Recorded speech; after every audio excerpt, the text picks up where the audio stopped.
It is the day before Christmas in Washington, D.C., where final preparations are underway for the tree lighting ceremony on the White House lawn. We join newscaster Jimmy Olsen as he moves through the crowd outside the fence. Hi, everybody. What a day this is. There's an excitement in the air like you wouldn't believe. Never saw so many happy faces. The holiday spirit is so strong you can almost feel it. Excuse me, sir. I'm Jimmy Olsen, WGBS TV. Can I talk to you for a minute? And you, sir, have you ever been to one of these? And while Jimmy Olsen continues his interviews, we switch to the WGBS studios in Metropolis, where Lois Lane and Clark Kent are watching a studio monitor. Isn't he doing a great job, Clark? And on his first big assignment.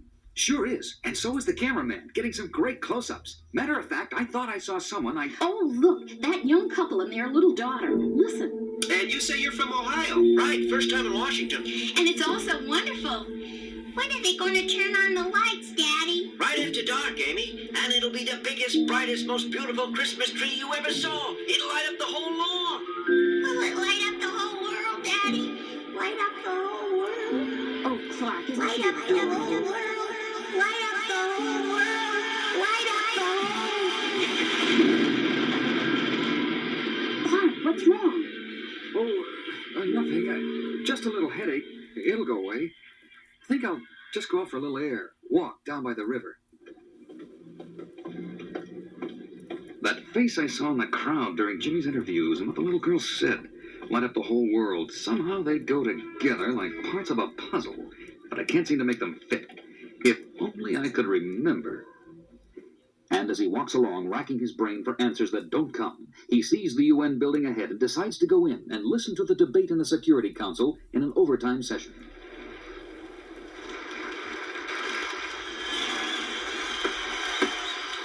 It is my great privilege and honor as chairman to announce that the Security Council of the United Nations has this day voted unanimously in favor of the resolution banning the use of all nuclear weapons.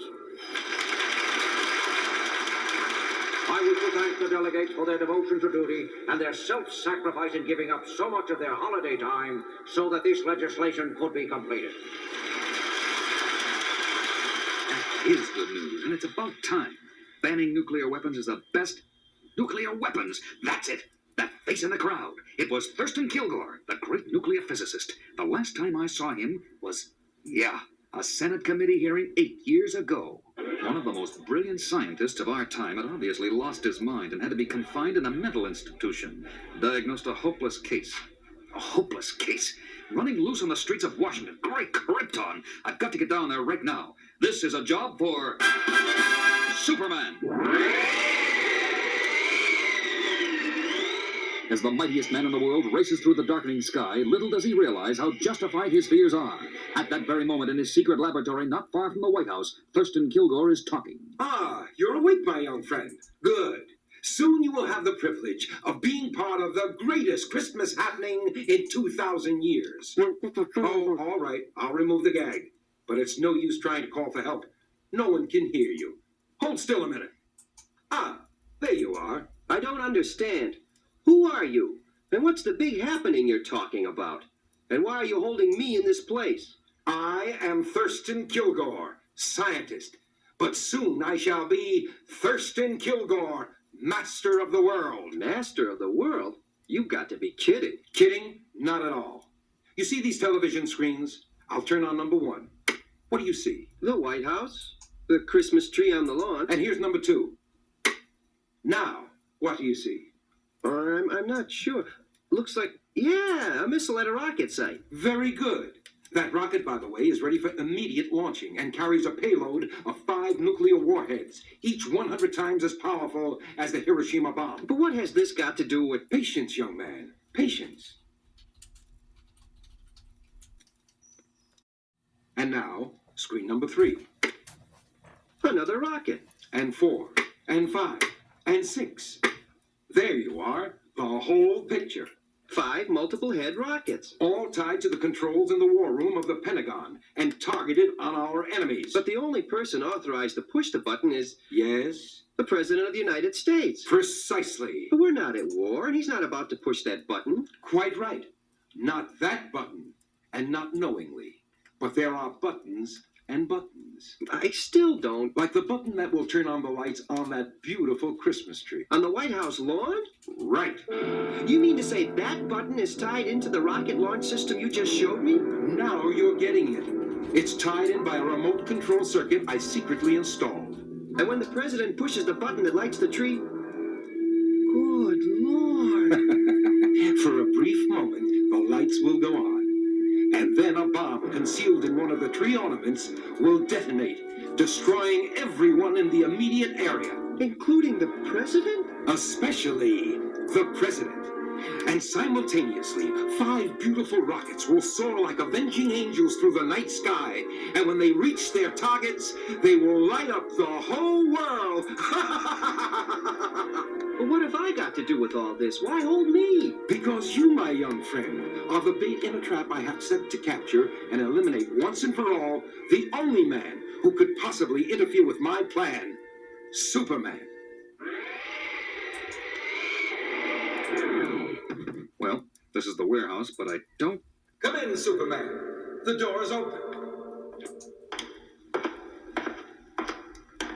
Kilgore! Welcome, Superman. Where's... Oh, Jimmy, there you are. Are you all right? So far, but you've got to stop him, Superman. He's going to... Don't worry. I'll take care of him. You'll take care of nothing, Superman. You're through. Superman, what's wrong? I feel weak. Too dizzy. And soon you will feel nothing. This machine duplicates the deadly rays of green kryptonite, the only substance that can destroy the mighty Superman. And so I leave you both. In a few minutes, you, Superman, will be dead. And my crypto ray machine will self-destruct, wiping out all evidence of my connection with this place, including you, little Jimmy. If only I could get loose. Ta-ta, both of you. And so, with great joy in my heart, I press the button that will light up this beautiful symbol of brotherhood and love. And just as his finger touches the button, the figure of the mightiest man on Earth swoops down out of the sky.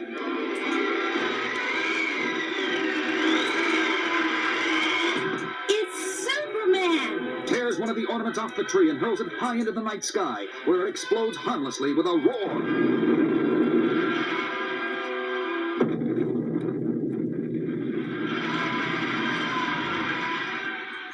Later, back at the WGBS studios in Metropolis. What an incredible story, Jimmy. By sheer luck, my chair fell over as I struggled to break the ropes I was tied up with. And I fell against Kilgore's crypto ray machine, knocking it over and putting it out of action. With the rays stopped, of course, Superman's strength returned. And since Kilgore had shown me where the bomb on the Christmas tree and all the rockets were located, I told Superman, and you know the rest. What happened to Kilgore? In a way, I feel kind of sorry for him. The failure of his plan was too much for his twisted mind, and the police picked him up, babbling like a baby on the White House lawn. Clark Kent, where in the world have you been? Well, I hate to admit it, but I was tired and went up to my room for a nap. What did I miss? I go on the air at midnight. Listen, and you'll find out. You're on, Miss Lane. Merry Christmas, everyone. This is Lois Lane with the latest WGBS inside story of how Superman saved the life of the president and prevented World War III in what will probably go down as one of the greatest Christmases.